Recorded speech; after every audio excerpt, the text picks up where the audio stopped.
ხელითა მამისათა დადისათა და წმინდისა სულისა ჩვენთანაც მე ისწრაფია საყვარელო მანდადანო დავანდეო კვირას ეწოდება ჯვართამაღლების წინა კვირა ამ კვირას ჩვენ მოვისმინეთ მაცხოვრის სიტყვები რომელმაც დანებს უარყავ ხოლო ვისაც უნდა ჩემთანა ყოფა უარყავ თავისვისი აიღე ჯვარი და შემომიძეგ მე ასე ბრძანებს მაცხოვარი ვისაც უნდა ჩემთანა ყოფა უარყავ თავისვისი შეიძლება ვიღაცა ვიფიქრობს რომ თავის უარყოფა რა არის და რა ითხოვს მაცხოვარი ამ თავის უარყოფით იმას რომ ადამიანი არ ზრუნავდეს საკუთარ თავზე საკუთარ კეთილდღეობაზე არ ზრუნავდეს ოჯახზე მის ყოველდღიურობაზე არა ეს არ იგულისხმება თავის უარყოფაში თავის უარყოფაში იგულისხმება ერის ადამიანისათვის ეგოიზმის უარყოფა ადამიანი ერის ადამიანი ეს სიტყვები ყველას ეხება ანუ მაქსიმალურად თავის უარყოფა ამ ქვეყნიურისა ამას აკეთებდნენ მონაზვნები და ისინი წოვებდნენ ოჯახს მშობელს წოვებდნენ მეუღლეს შვილს და მერთან ყოფნისათვის ისინი მიემართებოდნენ უდაბნოებში და იქ ზოგი მარტო ზოგი სადმოში ასე აღასრულებდნენ ცნებებს მაგრამ ამავ დროს იყო უამრავი ქრისტიანი რომელიც ცხოვრობდა ერში ღვთის სიტყვის მიხედვით საღვთო საცნობებით აი ზუსტად ერის ადამიანისათვის არის ყველასთვის მაგრამ ერის ადამიანმა უნდა იცოდეს რომ და ის არ ფიქრობდეს რომ სიტყვები უარყავ თავისვისი ეს ეხება მხოლოდ მონაზნობას ეს არის უარყოფა ეგოიზმი ეს არის ადამიანში სურვილი რომ ღვთის სიტყვის მიხედვით მან თავისი ცხოვრება წარმართოს ღვთისთვის გასაყარა და მოყვასის სასარგებლოდ. Რაღაცამ შეიძლება თქვას მე თუ მთელი ჩემი ცხოვრება შევალიე სხვას მაშინ მე რაღაც მოვიმკი ამის.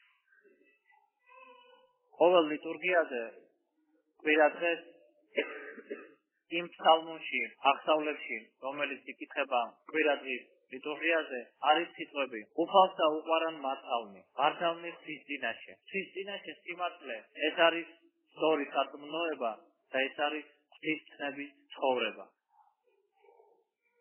და როგორ შეიძლება ადამიანმა ერში მცხოვრებმა განახორციელოს საკუთარი თავის უარყოფა თუ შენ გყავს ოჯახი მაშინ ამაზე უკეთესი საშუალება არ მოიძებნება იმიტომ რომ ოჯახი მოითხოვს თავის უარყოფას. Ოდესაც დაოჯახდება ადამიანი, ის ახორციელებს ღვთის ცნებას, რომელიც ბრძანებს არა იყვნენ ორ, არამედ ერთ ხორცო, მეუღლეებზე ამბობს და როგორ შეიძლება თუ ერთ ხორცი არის მეუღლეები, ვიღაცა თავისას ეძიებდეს, თავისას ითხოვდეს, თავისი უნდოდეს.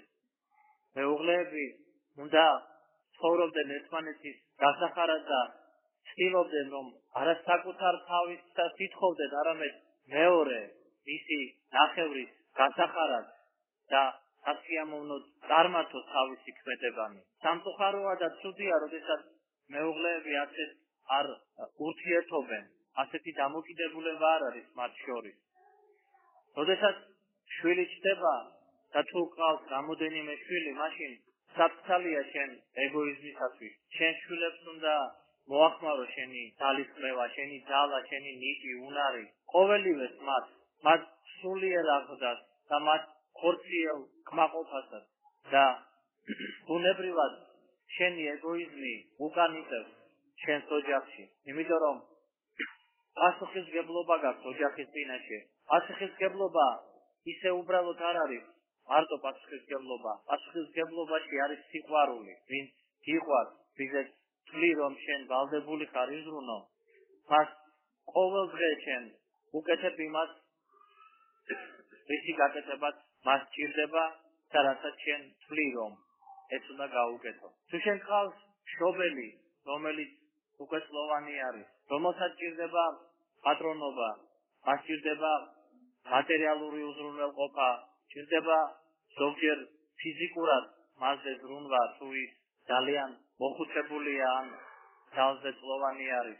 აქაც შენი ეგოიზმი უნდა დათმო, იმიტომ რომ აღარ სულო მცნება ღვთისა. პატივეთ მამასა და დედასა შენსა და ბოლომდე უნდა იზრუნო შენს მშობელზე და ღმერთი ამისათვის მოგცემს შენ აუცილებელ სიკეთეს, ფერზელობას და კეთილდღეობას შენს შთამომავლებზე და ისინი ასევე მოგივლიან და ასევე გიპატრონებენ შენ. თუ შენ ხავს ძმა და შენ ხავს ათესაები, ხედავ მათ უხარებას, ხედავ მათ შეჭირვებას და შენ შეგიძლია დაეხმარო. აუცილებლად უნდა დაეხმარო, იმიტომ რომ შენი ხორცის ნაწილია, შენი სისხლის ნაწილია, შენი და ძმა, ათესავი და სიყვარულის მცნებას აღასრულებ შენ, მაგრამ აღასრულებ იმის მივად, ვინც ბუნებრივად უნდა გიყვარდეს. და ეს შეიძლება არ არის დიდი, მაგრამ ხევანდელ დღეს ადამიანებს ამის გაკეთებას გვიჭირს მარტო საკუთარ თავზე, მარტო საკუთარ ოჯახზე ფიქრობს, ზრუნავს, არ გვინდა რომ ვიღაცამ შეგვაწუხოს.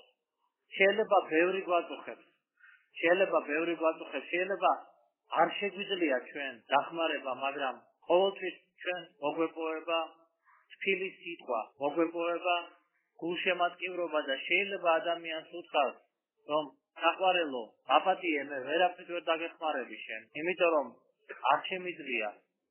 როცა შევძლებ, მაშინ დაგეხმარები, და დღეს არ შემიძლია და სისიმედი ვიქონიოთ ერთად. ღმერთს შევევედრები შენს გამო. და რა თქმა უნდა, გულწრფელად უნდა უთხრა მე ეს და არა ტყუილი კი არ უნდა ვთქვა, არამედ სიმართლე. თუ ეწყინება მოყვათ, ეს ხო ჩემი ბრალი არ არის. ღმერთმა ხო იცის, რომ მე უარს არ ვეტყოდი მას, რომ შემძლებოდა. ღმერთმა ხო იცის, რომ მე მინდა მისთვის, სიკეთე მინდა და დღეს შემიძლია რომ მისთვის ლოცვა ვთქვა.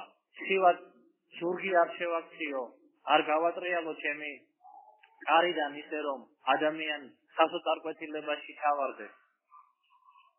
აი ეს ყოველივე ქრისტეს მიერ საყვარელნო არის საკუთარი ეგოიზმის უარყოფა ღვთის გულისათვის. როდესაც არ ითხოვ შენსაც, როდესაც არ იჩემებ, არამედ უთმობ ღმერთს და უთმობ მოყვარს. ღვთის გულისათვის უთმობ, სიკეთეში უთმობ, უზნეობაში და ბოროტებაში ჩვენ არ გვაქვს უფლება დაუთმოთ. მაშინ ეს არ არის არც ქრისტიანობა და არც სარწმუნოება. და აი ასე ადამიანი სწავლობს თავგანწირვას და აი ამ პატარა ქმედებებით ის წირავს საკუთარ თავს და ამით უახლოვდება დაცხოვრის ცნებას, რომელიც ამბობს, არ არის იმაზე დიდი სიყვარული, რომ თავი შენი მოყვასისათვის დასდო. ყველაზე დიდი სიყვარული, რისთვისაც ყველაზე დიდი ჯილდო მოგეცემა. რანა, როდესაც შენ არ ვცდილობ მცირედში დაუთმო შენს მოყვარს, მაშინ როდესაც მოგაყენებს ვიღაცა შეურაცხყოფას, პირად შეურაცხყოფას, მაშინ შეძლებ შენ რომ აპატიო მას, მაშინ შეძლებ შენ რომ გულში არ ჩაიდო, არ დაიბოღმო, ძალიან გაგიჭირდება, იმიტომ რომ ჩვეული არ ახარ. სულიერი ცხოვრება ქრისტეს მიერ საყვარელნო, ეს არის ყოველდღიური ქმედება. ხოდის შეიძლება ასე დავარქვათ ამას, ეს არის ვარჯიში. ოღონდ ვარჯიშის სულისა, სათნოებაში, ვარჯიშის სულისა სიკეთეში, ყოველდღიურად. ჩვენ ასევე საკუთარი ეგოიზმის, თვითსჯულობის მოკვეთის საშუალებას ვაძლევს ეკლესიას. საეკლესიო წესი, ჩვენ ვარხულობ, ლოცულობ. ზოგჯერ თითქოს გვეზარება, ზოგჯერ არ მინდა, ზოგჯერ ტაძარში წვისლა ეზარება, მეცემნია დილით, პრომეთი დავიძინო. ტაძარში მოვდივარ, ვამბობ, კი ახლა თქვა მეუფემ, თქვა მამაომ, რომ შესაბამისად ჩაიცვი, მაგრამ აი ცხელა, გავხსნა, აი ბავშვს ჩარვალი რო ჩავაცვა, უკეთესია, უფრო მოხერხებულად იქნება. მაგრამ ამით ჩვენ უფრო მეტ კარგავს. ჩვენ ვღებულობთ ამით მხოლოდ ცეთ ხორციელ კომფორტს, მაგრამ კარგავს სულიერ სიმტკიცეს. იმიტომ რომ ქრისტიანობა ყოველთვის არის დაკავშირებული სიმტკიცესთან. ზოგი ფიქრობს, რომ აი ქრისტიანობა შეიძლება ეს იყოს ყველაფრის დათმობა. არ არის ქრისტიანობა ყველაფრის დათმობა. და არასოდეს არ თმობდნენ ქრისტიანები სწორ სარწმუნოებას, არ თმობდნენ ზნეობას და ამისათვის ყვებოდნენ ისინი. ამისათვის კლავდნენ, აჯავდნენ, წებოდნენ და მას ვინ იტყვის რომ თუ მე ყველაფერს თმობდა მე მეშინია, მე შევძლებ სიკვდილზე წასვლას. სიკვდილი არის ის, ვისაც ყველაზე უფრო მეტად ეშინია ადამიანს. და ამ სიმტკიცეს კარგავს ჩვენ ქრისტეს მიერ საყვარელო და ეს ძალიან ცუდია.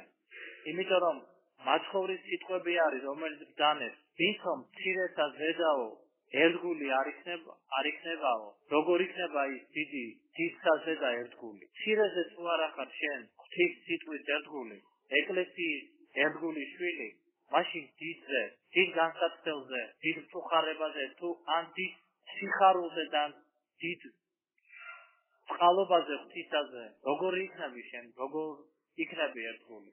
და ამიტომაც გვახსოვდეს ქრისტეს მიერ საყვარელო, უპირველესად ღვთის სიტყვა, გვახსოვდეს ეკლესიის შვილობა, მოძღვრის კურთხევა, იმიტომ რომ აუცილებლად ამის უგულებელყოფა, ამის დაცვა მომავალში ჩვენ ცხოვრებაზე აისახება. აი, მაგალითადაც მშობელი აჩევს ბავშვს შარვით გოგონას, შარვით ყოფნას, მუდმივად. თითქოს არაფერი ამაში ცუდი არ არის, მოხერხებულია მთელი ქვეყანა ასე დადის. რა თქმა უნდა მოხერხებულია, იმიტომ რომ გაიქცევი, გაერბენ, თქვათ ფეხსა იქნევ. ამას შეჩეული ბავშვი კაბისთვის იქნება აბსოლუტურად გაუცხოებული. და მისი ქმედებებით მომავალში, როდესაც ის უკვე უნდა დადგეს ქალიშვილი, მისი ქმედებებით იქნება აი ასეთივე თავისუფალი და ასეთივე აშვებული. ანუ ქალობას დაკარგავს ის. რასაც ქვია ქალურობას დაკარგავს ის. და ვინ არის დამნაშავე? ბავშვი? არა, მშობელი, რომელმაც ამას მიაჩვია, რომელმაც არ მოინდომა რატომღაც თავი შეწუხება. ასე არის ყველა საკითხი ქრისტეს მიერ საყვარელო. ბავშვის ქცევის, ბავშვის სწავლის და ეს ხდება მშობიდანვე. ეს ხდება იმ დროიდან, სანამდე ბავშვი ფეხსა იდგა. მერე უკვე უფრო და უფრო გვიან ხდება. გვიანდება უფრო და უფრო, რომ საცნობებანი ვასწავლოთ ჩვენ შვილებს.